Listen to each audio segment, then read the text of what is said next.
Between Western psychology, psychiatry, and psychotherapy and the so-called religions of Asia, there is common ground because both are interested in changing states of human consciousness. Whereas institutional Western religion, Christianity, Judaism, and even Islam are relatively less interested in this matter. Western religions are more concerned with behavior, doctrine, and belief than with any transformation of the way in which we are aware of ourselves and of the world. But this matter concerns psychiatry and psychology very much. Only those states of consciousness which are not normal are usually treated in Western psychology as being in some way sick. There are, of course, exceptions to this, and there have increasingly been exceptions in the work of Jung and to some extent even of Grodek, of Prinzhorn, of more modern people, Rogers and Ronald Lang. Changing consciousness is often looked upon as a form of therapy. But in general, different states of consciousness from the normal are regarded as a form of sickness. And therefore official and institutional psychiatry constitutes itself the guardian of sanity and of socially approved experience of reality. And very often it seems to me that reality appears rather much the way the world is seen on a bleak Monday morning. In this official doctrine, I might even say dogma, of what reality is. Because after all, we know that our science, such as it is of psychology, is founded in the scientific naturalism of the 19th century. And the metaphysical and mythological assumptions of that science still underlie a great deal of psychological thinking, in behaviorism eminently, but also to a large extent in official psychoanalysis. Indeed, one might say that psychoanalysis is based on Newtonian mechanics and in fact could be called psychohydraulics. Not that that analogy is altogether inappropriate, because there are certainly respects in which our psychic life flows and exhibits the dynamics of water.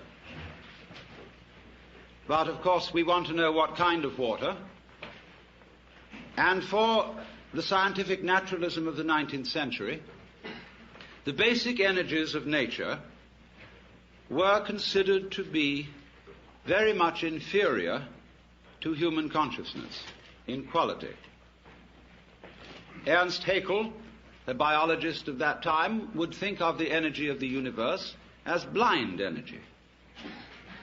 And correspondingly, it seems to me that Freud thought of the libido as essentially blind, unconscious energy, embodying only a kind of formless, unstructured, and insatiable lust. This is a generalization. Some modification in that thinking is, of course, possible. But the tendency is to regard all that which lies below the surface of human consciousness as being less evolved, because you must remember that this was also the time of Darwin's theories of evolution, of seeing the human mind as a fortuitous development from much more primitive forms of life, coming forth by purely mechanical processes, by natural selection and by the survival of the fittest. And therefore, man was in general seen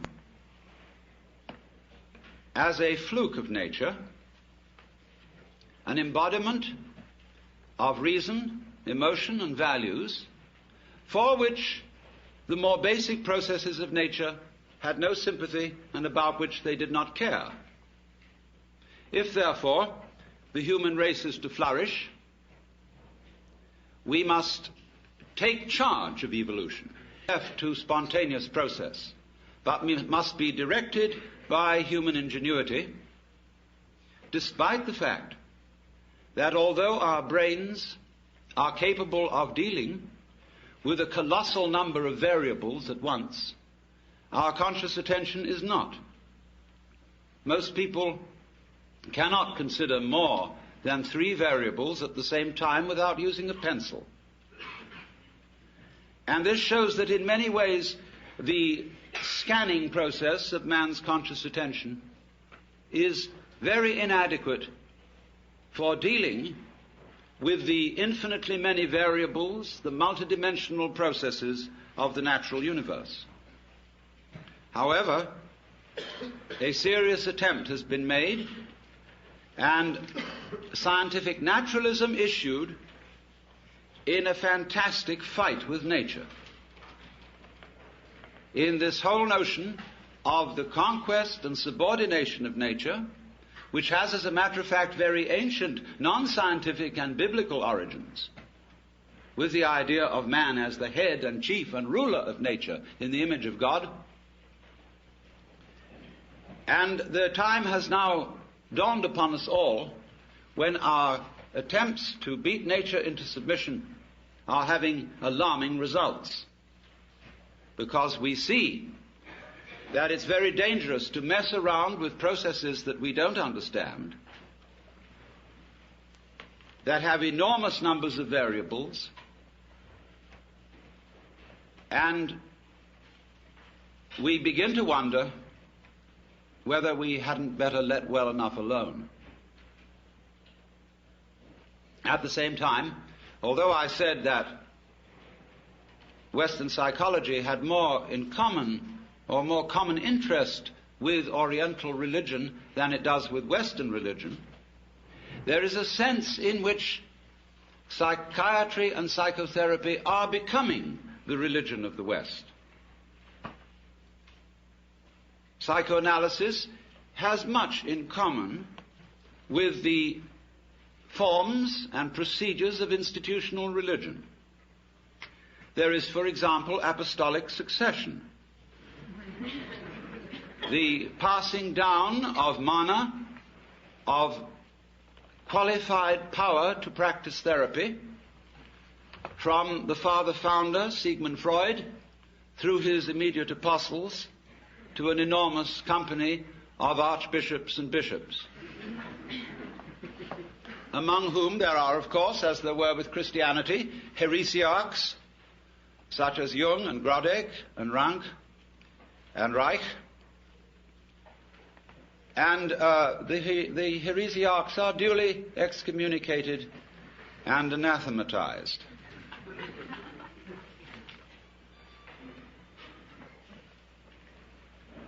There are rituals, as there are also rituals with religion. There is the sacrament of the couch.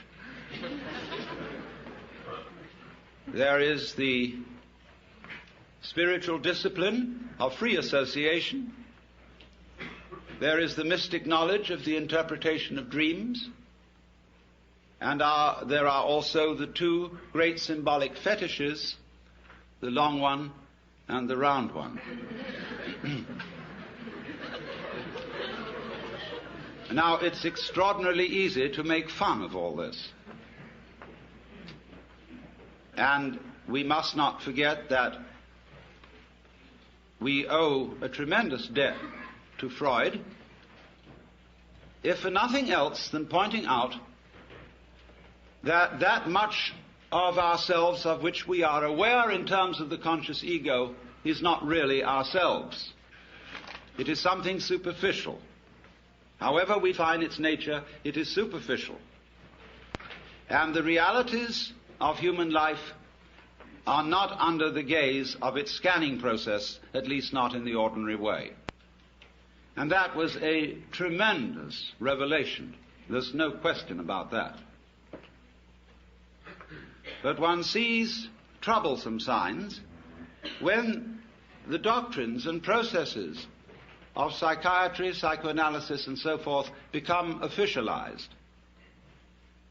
And I think Thomas Sass, in his books, The Myth of Mental Illness and The Manufacture of Madness, is pointing out something extremely important to us, which is that, in effect,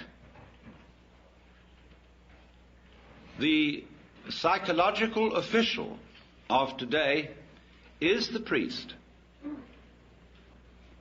and that he is beginning to exercise the same sort of controls over human life as were exercised by the church in the Middle Ages.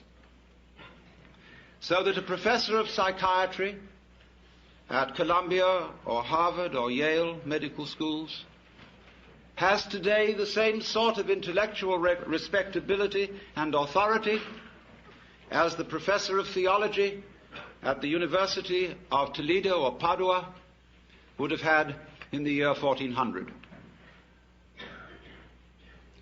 Now you must realize that the theologians of those days not simply believed in their cosmology and the theology, they almost knew it was true in the same way that our scientists know certain things to be true. Despite the fact that they change their opinions very often, while they hold them, they have in effect the force of dogma, as witness the anathematization of Velikovsky for his uncomfortable ideas. And therefore, there are heresies existing today which are persecuted in the same way as heresies were persecuted by the Holy Inquisition. And they are persecuted out of kindness, in exactly the same way that the Holy Inquisition persecuted heresy out of kindness and deep concern for human beings. That is unimaginable to us, but it was so. For after all, if you seriously believed that someone who did not hold the Catholic faith and who voluntarily rejected it would be tortured physically and spiritually forever and ever and ever in hell, you would resort to almost any means to preserve a fellow human being from such a fate, especially if the complaint or disease of heresy from which he suffered was infectious. You would first of all reason with him. And if he was not responsive to reason, you would resort to abuse and to forceful argument. And if he was not responsive to that, you would give him shock treatment and bang him about. If that didn't work, the thumbscrew and the rack and the Iron Maiden. And if that didn't work, as a last desperate resort, you would burn him at the stake in the pious hope that in the midst of those searing fires he would think better and make a last act of perfect contrition, and so be rescued from everlasting damnation. And you did all this in the spirit of this is going to hurt me more than it's going to hurt you. In the spirit of a surgeon who is very, very sorry indeed that he has to make you undergo this extremely painful operation. But it is in your best interests, and there really is at least a 50-50 chance that you may survive. And so, therefore, in perfectly scientific medical spirit, people may be very arbitrarily and without due process deprived of their civil rights, incarcerated in prisons that are in many cases much worse than prisons for criminals, and generally left to rot, be neglected and ignored, and when bumptious, given shock treatment or put in solitary confinement. For what? Because they have unorthodox and heretical states of consciousness. A lot of these people are not dangerous until provoked into being dangerous by being ignored, by being treated as machines, and in generally defined as non-human. And if you are defined as non-human, there's precious little you can do about it, because everything you say that sounds human will be taken as a kind of utterance of a mechanical man, as imitating humanness out of lunatic cunning. You will be suspicious. Everything you say will be listened to in a different way and with different ears.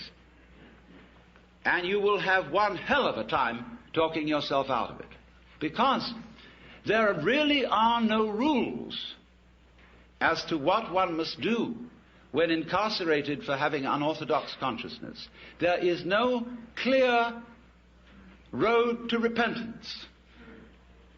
And this is found likewise in jails, where people are incarcerated on 1 to 10-year sentences, as in places like Vacaville, California, where when I visited such prisons, young men have come to me in perfect desperation, saying, I don't know what's happened to me, because I want to live like a decent citizen. I know I've done things that are wrong, but I simply don't know what is expected of me here.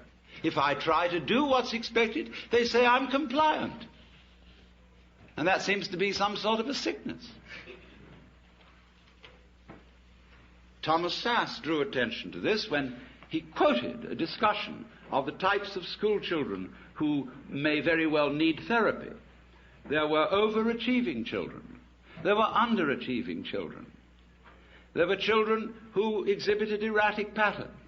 There were children who were sort of dully mediocre. In fact, every sort of child can be given a diagnostic name for his behavior which sounds sick.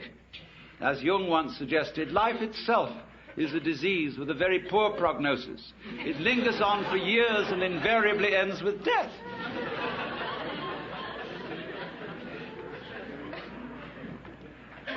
And I submit that in our present knowledge of the human mind, such power in the hands of psychiatrists is amazingly dangerous. For I would suggest that today we know about as much concerning the human mind as we knew about the galaxy in 1300. And that while there are indeed individuals who are certainly able to perform psychotherapy, it is the sheerest arrogance for anybody to say that he is officially qualified to do so. We do not know how it is done, just as we do not know, really, how musical, artistic, and literary genius is done. You cannot really teach it. You can put the tools for doing these things into people's hands, and you can show them how to use the tools. But whether they will use those tools with genius is quite unpredictable. And this is above all true of the art of psychotherapy. We don't know how it's done. We've got some vague ideas. There probably are some people who, by reason of their mental derangement, are probably not qualified to perform it, because they are maybe out just to make other people into messes. But to say that there are certain standards and certain examinations that can be passed and certificates that could be issued, which do indeed qualify people for this work, is, I think, pernicious nonsense, and is used, of course, out of economic self-interest when those who consider themselves official therapists run into competition. The same was done by religion. I was talking, imagine it, to a Buddhist priest in Thailand some years ago. I was looking at some books in a bookshop in the precincts of a Buddhist temple. And I was wandering over, and I noticed a book on a certain form of Buddhist meditation. And I murmured, Satipatthana, which is the name of a certain kind of Buddhist meditation. And a voice suddenly said to me, "You practice Satipatthana?" I looked up, and there was a skinny Buddhist monk in a yellow robe with rather red eyes looking at me. I said, not exactly Satipatthana. I use a different method. It's called Zen. Oh, Satipatthana, not Zen. I said, oh, well, it's something like it, isn't it? No.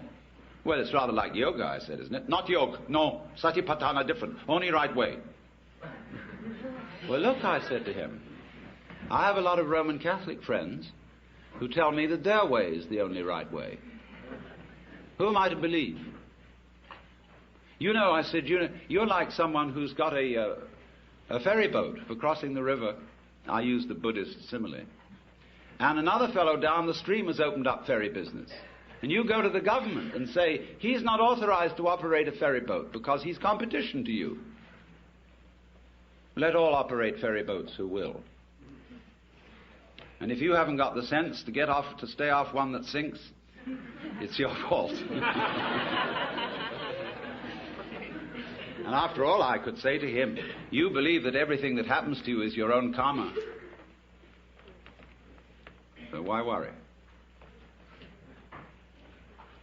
But now, it's so interesting that since official psychiatry, and I underline that word official because I hope those of you in this audience who are therapists will regard yourselves as unofficial.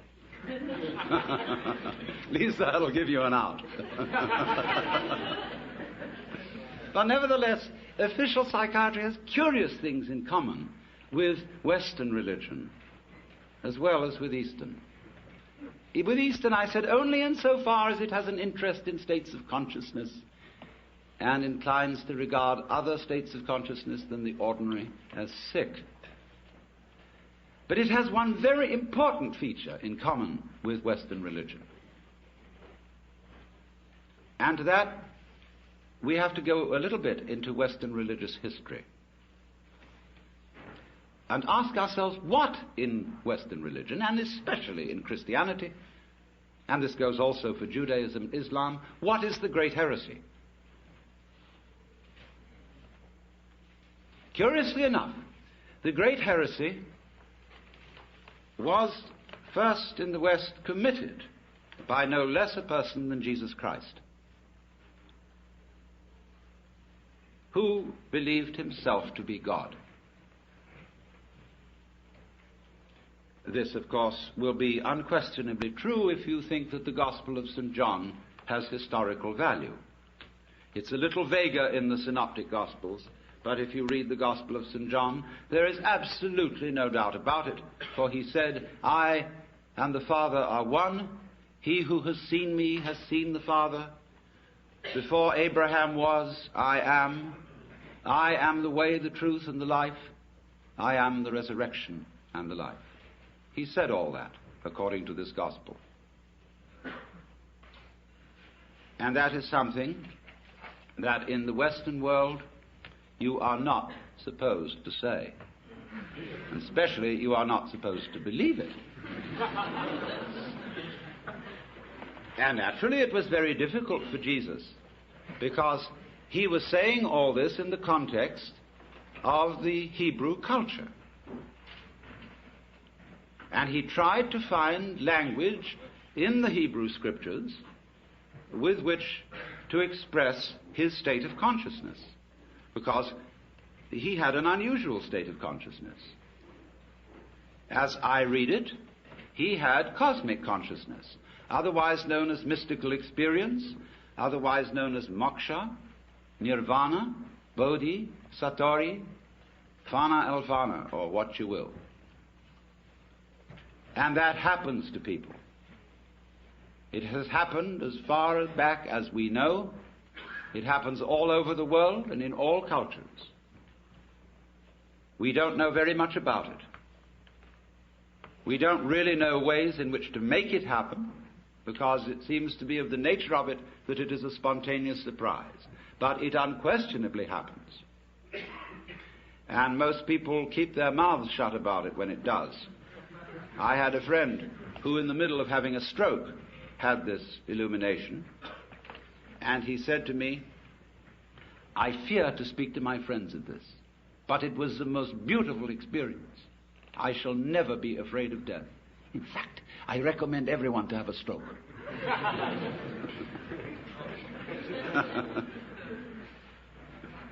This was my friend Jean Varda, lately deceased Greek painter.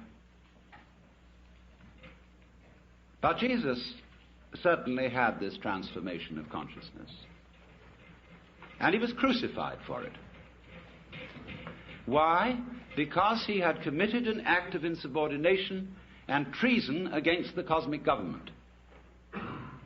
Because if you believe that God is a monarch, an absolute, omniscient, and omnipotent authority, shall we say a sort of cosmic ego, then to claim to be that is to introduce democracy into the kingdom of heaven, to usurp divine authority, and to speak in its name without proper authorization. And they asked Jesus, by what authority do you speak? Of heaven or of men?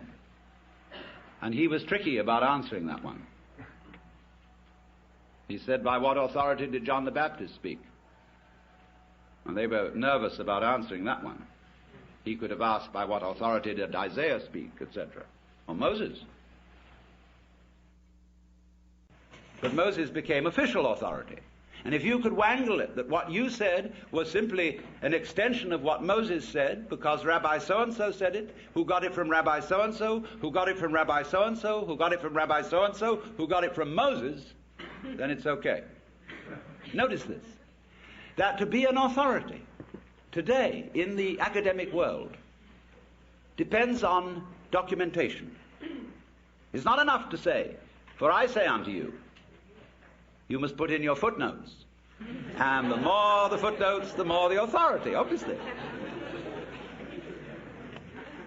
So, our dissertations tend to be books about books, about books about books, and our libraries multiply by mitosis.